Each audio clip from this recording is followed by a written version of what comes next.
Yeah, I'd like to ask a question that I guess goes to a bit of experience also. Uh,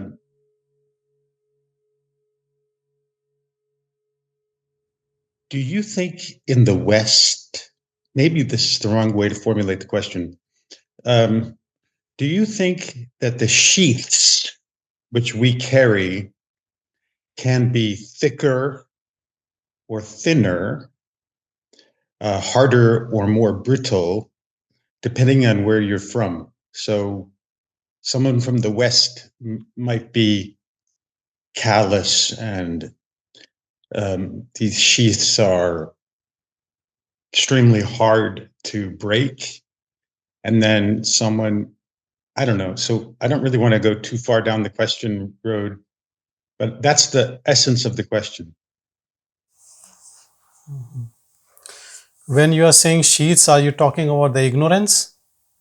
Yes, exactly. The ignorance. Because I like the way you speak of it as being sheaths that we're trying to get rid of. And the only one we really get rid of at death is dropping of the body, is the gross sheath, the body sheath.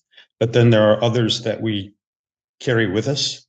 But so it goes to a bit of upbringing and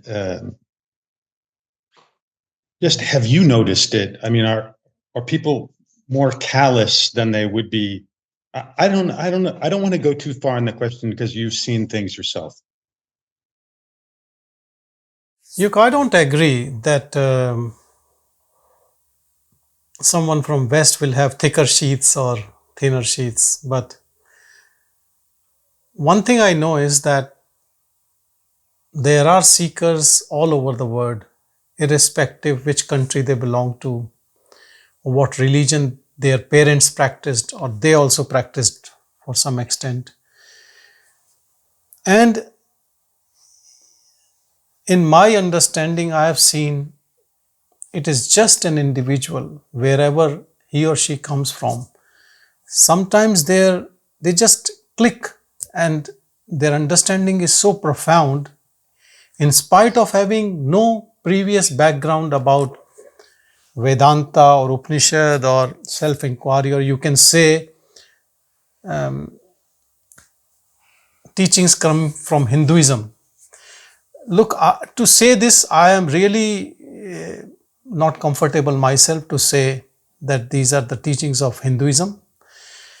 Problem is that these teachings are everyone's and nobody can claim it is Hinduism.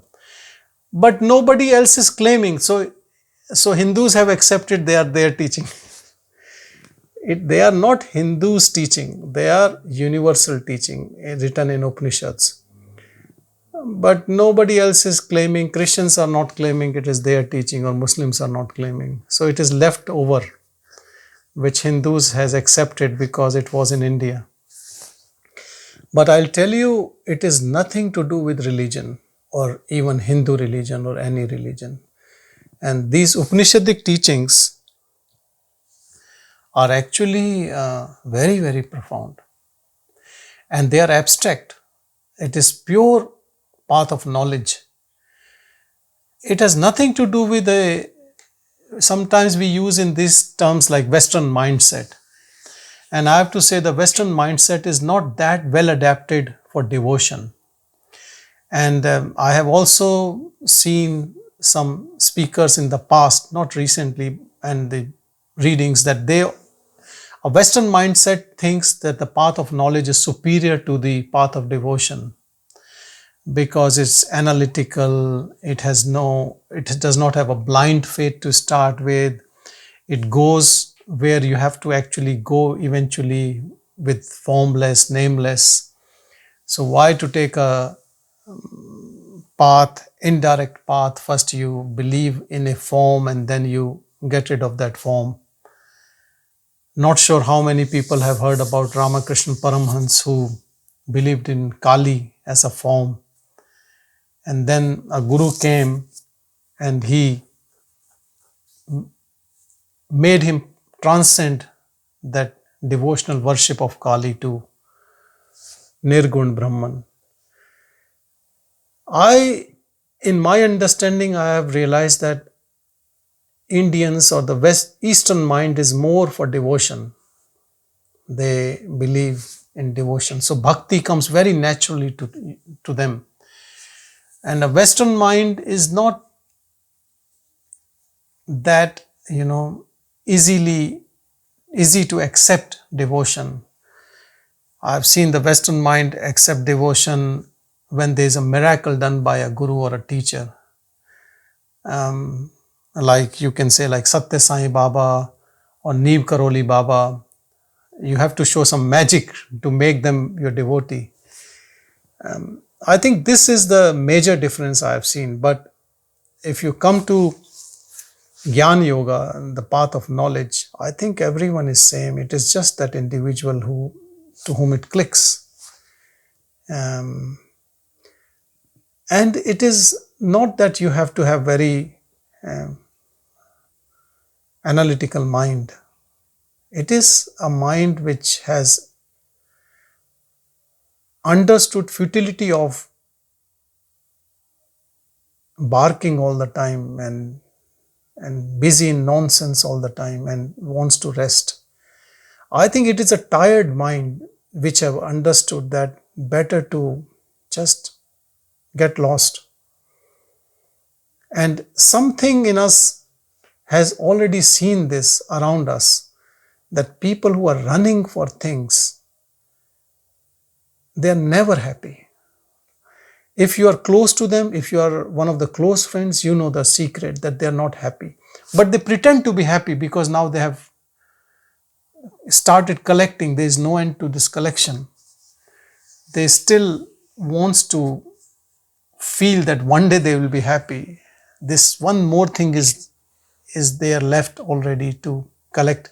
If I collect this also, then I will be happy. So they live in this mirage, this illusion that one day I will be very happy. If you see in the Western world, there are a lot of people who were CEOs and presidents of big companies who were deceiving people or who were manipulating people, and they were earning in millions and they left the job.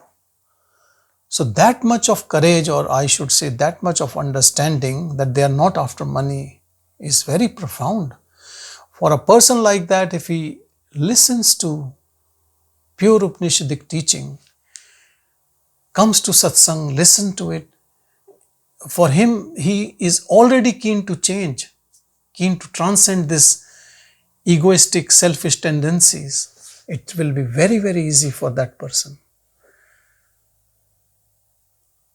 So I feel it is your own understanding from your own life that at the end it does not give us any real fulfillment.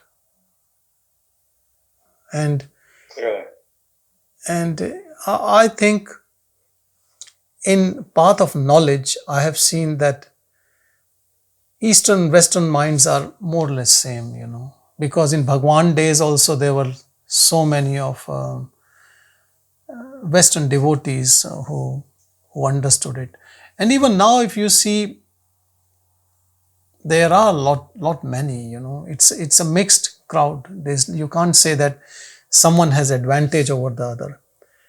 As far as these sheaths are concerned, doesn't matter, the sheaths, a thick skin or a thin skin, we can say more as a symbolically, but I don't think there's any difference. The Western soul is more deeply embedded and it's difficult to reach there, or Eastern soul is in thin. Maybe the body structure might be big of a Western person or a wrestler, but I don't think it has to do anything with that understanding. So sheaths don't matter.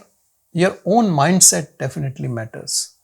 Some people are hardly involved in anything. They are very, very, very simple beings. Life is so simple for them. And they accept most of the things. Some question everything. For that type of a mind, which is always highly intellectual, to understand this is more difficult. Very difficult. because they question everything, and the mind never sits still and wants to know about everything and anything.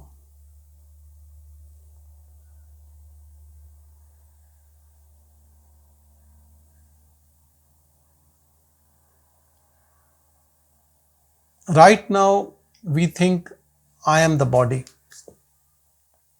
Anyone in this group who 100% feels they are not the body, they are already liberated.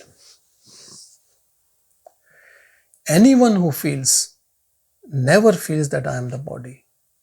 The whole concept about this identity with a form is invitation to death. Because we all know death comes to body only. But then someone can say, then what other identification should I look for? And that is all this satsang and this practice is all about, knowing that what we truly are. If we know that what we truly are, and we also say, I am also this body, then it is okay. When death will come, it will take some part of us. You can say, this gadget called body will be dead, and you can't interact with other forms. But you in your essence will not be dead. But if you think you are the body, then definitely you will be dead. It is all about your own understanding. So, moving from mortal to immortal, you have to pick up what is immortal. If you identify with immortal, you are immortal. If you identify with mortal, you are mortal. It is as simple as that. So you should know within you where you stand right now.